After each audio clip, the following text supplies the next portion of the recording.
Introduction. This is the newspaper article that we choose from Free Malaysia today. Court awards teen 43,000 ringgit over assault by teacher. A report by V. Ambalagan on November 19, 2018. Based on the news article, I will explain the situation. The article reports a legal case in Shah Alam where a sessions court awarded 43,000 ringgit in damages to a female student, R. Niveda Nancy N. The court found in favor of Niveda in her suit for assault and battery against her teacher, Azmani Akbar. The incident occurred 2 years prior when Niveda, then 13, went to school to sit for an examination. She claimed that Azmani slapped her and hit her face with one of his shoes.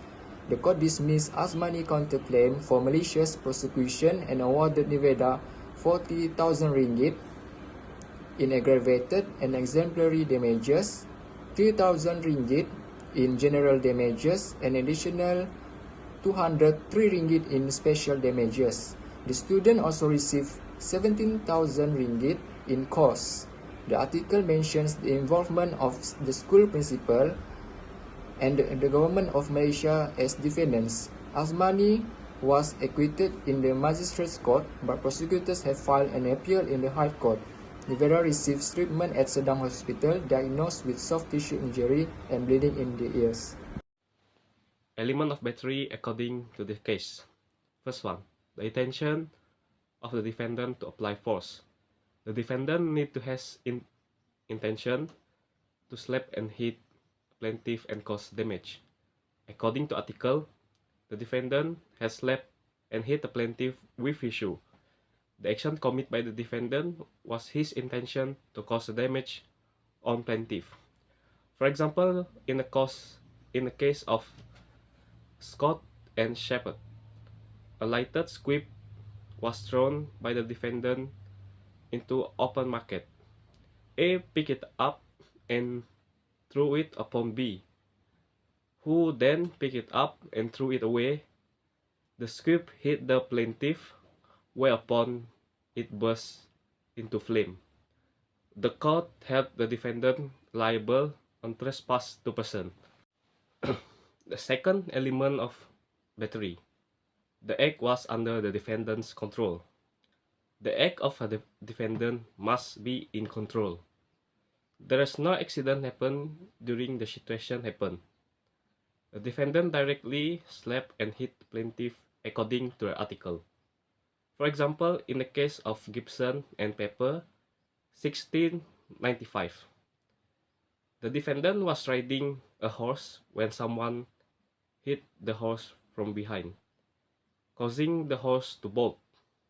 The horse was collided with the plaintiff, and in an action against the defendant, the court found the defendant was not liable as incident of the horse bolting and colliding with the plaintiff was outside his control.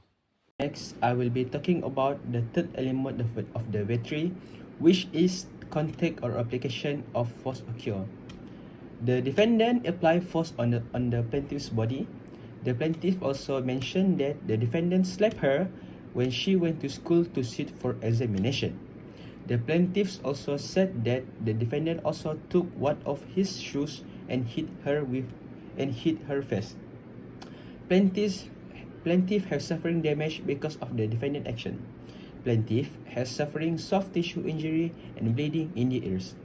For example, in Cole vs. Turner 1704, it was held that the least touching of another is in anger is battery.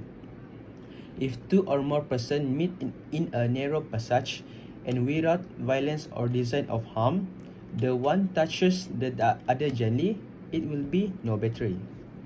We move on to the last element of battery, which is without plaintiff consent. One cannot touch another person without his consent or without lawful justification. Plaintiff was going to school when defendant slapped her and hit her with his shoe. In this situation, there is no consent from plaintiff to be hit and slapped by the defendant. For example, In case Tiong P. Kyong versus Wang Xiugyu, 1964, the defendant was found liable in battery for scratching the plaintiff's face and hitting the latter, due to her jealousy of the plaintiff's friendship with her husband. Next is defense. Based on the situations, the potential of defense to the trespass in this case is consent. If the teacher argues that the student consented to some form of physical contact, it could be a defense. However, it seems unlikely given the nature of the alleged assault. Next, self-defense. The teacher might claim self-defense, arguing that there was a perceived threat from the student. However, the court decision suggests that the judge found in favor of student, indicating the assault was not justified. Finally, defense of others.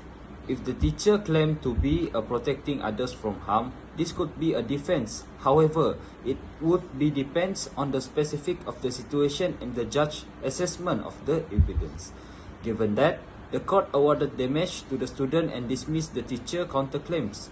It suggests the judge did not find the teacher action justifiable. The legal principle involved likely include assessing the balance of the probabilities, determining liabilities for assault, and awarding damage based on the severity of harm caused. Now, I will talk about the conclusion for our topic. Based on the information, we can conclude that Azmani have committed an act of battery towards Devera. The plaintiff Devera has the right to sue the defendant Azmani for battery towards her based on the trespass to person. That's all from us. Thank you.